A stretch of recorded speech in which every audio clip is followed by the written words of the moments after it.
Capital city sets up 22 checkpoints to prevent COVID-19 spread.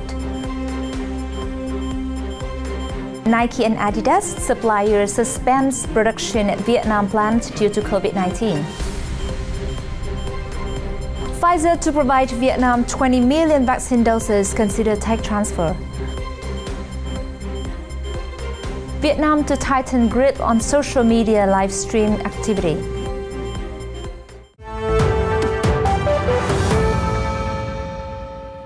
Hello, this is Trần and welcome to FBNC News with latest updates from Vietnam.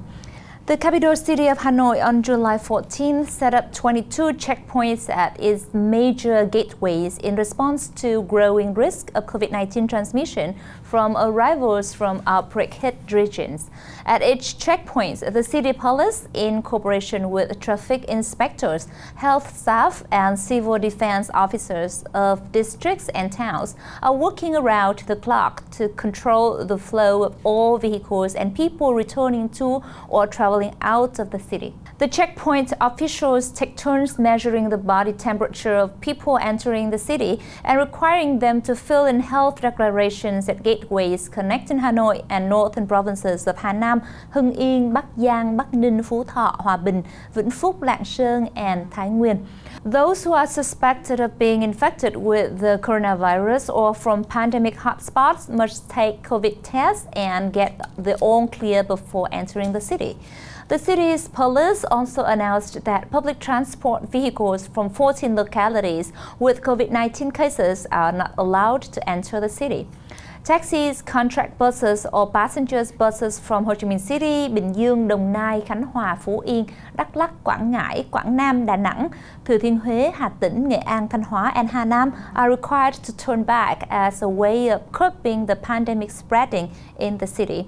Exceptional cases such as vehicles carrying exports, officials, workers of state agencies or industrial zones, and those completing quarantine period must have approval from competent agencies. Taiwan's Bochen Corp, which makes footwear for companies such as Nike and Adidas, suspended operations at its plants in Ho Chi Minh City on Wednesday as COVID-19 curbs hit factories in the country's business hub.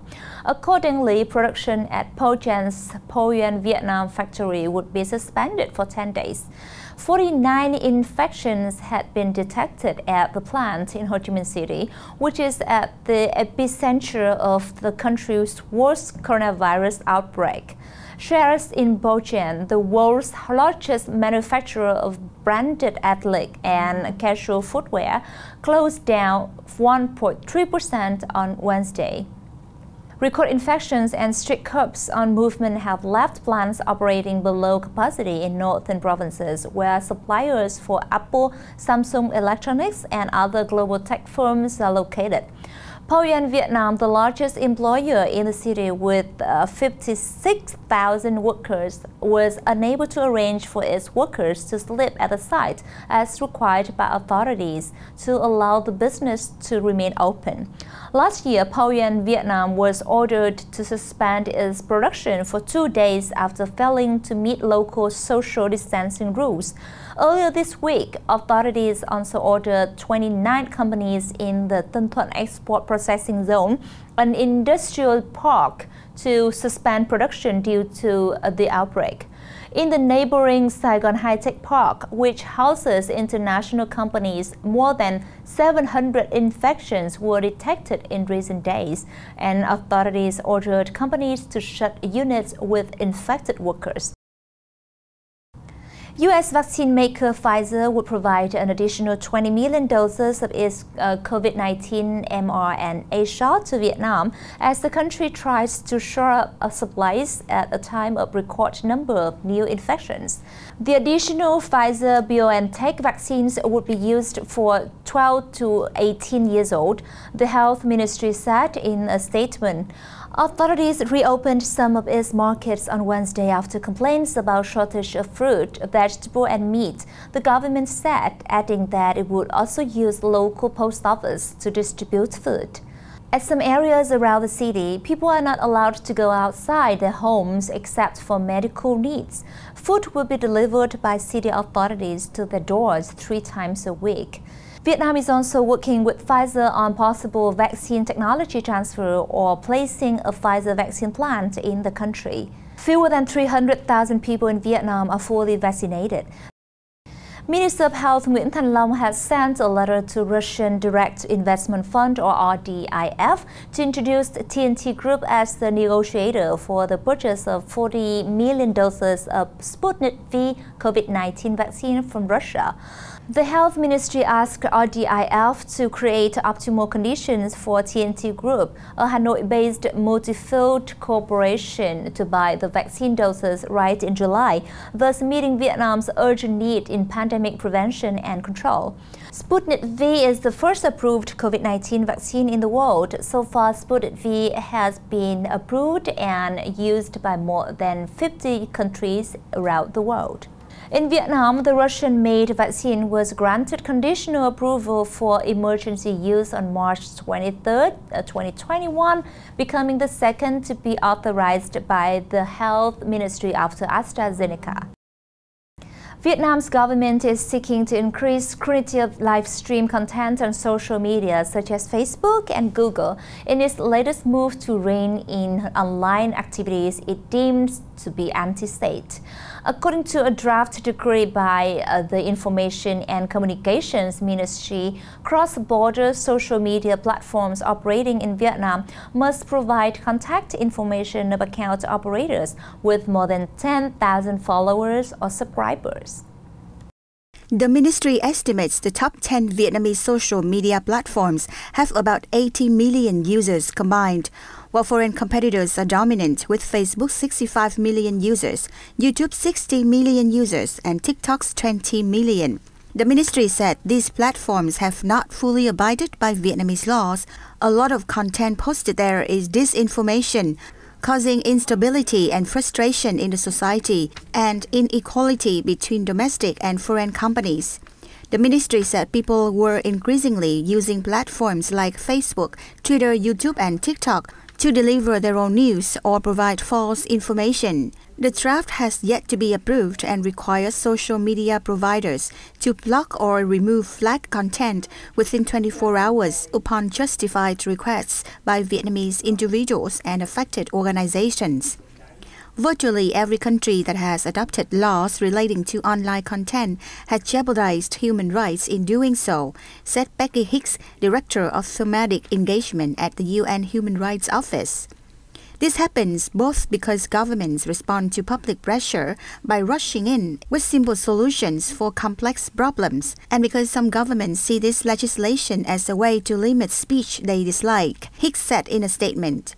Reuters reported last week social media influencers were more likely to be soldiers than celebrities, known as Force 47, and tasked with setting up, moderating, and posting on pro-state Facebook groups to correct wrong views online. Vietnam has seen a major tightening of online content with ramped-up censorship of posts, calls on accounts spreading wrong views, and frequent criticism by regulators of some global firms. The Ministry of Industry and Trade and the Northern Province of Hưng Yên organized the largest ever international conference to promote longan and other local agricultural products on July 15th. The conference was held both online and in person, connected with 15 sites at home and nearly 60 others in 21 countries and territories. Within the framework of the conference, there was a program to put the products on sale on e-commerce platforms and a signing ceremony of cooperation documents aiming to boost the consumption of the local products. Longan, a local specialty, and other agricultural products were showcased on the sidelines of the conference. Hưng Yên is home to about 4,800 hectares of longan, of which more than 1,300 hectares have met Vietgap standards. The province expects to harvest around 50,000 to 55,000 tons of the fruit this year, 15 to 20% higher than last year's output. Besides, it has some 3,800 hectares of citrus fruits, which yield about 40,000 to 45,000 tons. Australia plans to push up its import of frozen ginger products from Vietnam, with their value estimated to exceed 100 billion Vietnamese dong, or 4.35 million US dollars in this year, according to the Vietnamese trade office in the country. Currently, the market is yet to open for fresh Vietnamese ginger. However, the frozen products, which are available here both online and at physical stores, win favor of Australian consumers. Statistics shows that in the first 4 months of 2021, the value of frozen Vietnamese ginger exported to Australia grew 1,350% on year to surpass 348,000 US dollars. To further promote the Vietnamese goods, the office has so far launched promotion programs at stores, supermarkets, and restaurants. According to Nguyễn Phú Hòa, head of the office, Australia is currently opening its market to longan, lychees, mango, and dragon fruit from Vietnam. Therefore, the diversification of exports to seek new opportunities through the trade of processed agricultural products is a promising direction for Vietnamese firms and farmers. A send-off ceremony was held in Hanoi on July 13 for the sports delegation of Vietnam to Tokyo 2020 Olympics, slated for July 23rd to August 8th. The delegation set to leave for Tokyo, Japan on late July 18th consists of 43 members led by Deputy General Director of the Vietnam Sports Administration, Trần Đức Phan. They comprise 25 officials, coaches, and experts, along with 18 athletes in 11 sports. All the members have been injected with the required 2 doses of COVID-19 vaccine, and they will be tested twice within 72 hours prior to the departure. Head of the delegation Phan said the athletes will strive to achieve the best possible results, adding that the Olympics is also an occasion to evaluate the recent development of the Vietnamese sports and to identify the targets and focal tasks for the time ahead. He pledged that the delegation will sustain solidarity and discipline to turn every challenges into momentum to show the best performance and obtain glory for the fatherland. They will also comply with the organizers' anti-pandemic rules and help strengthen Vietnam's solidarity, friendship, and cooperation with international friends. And that's it for today. Thank you for watching. Until next time, goodbye.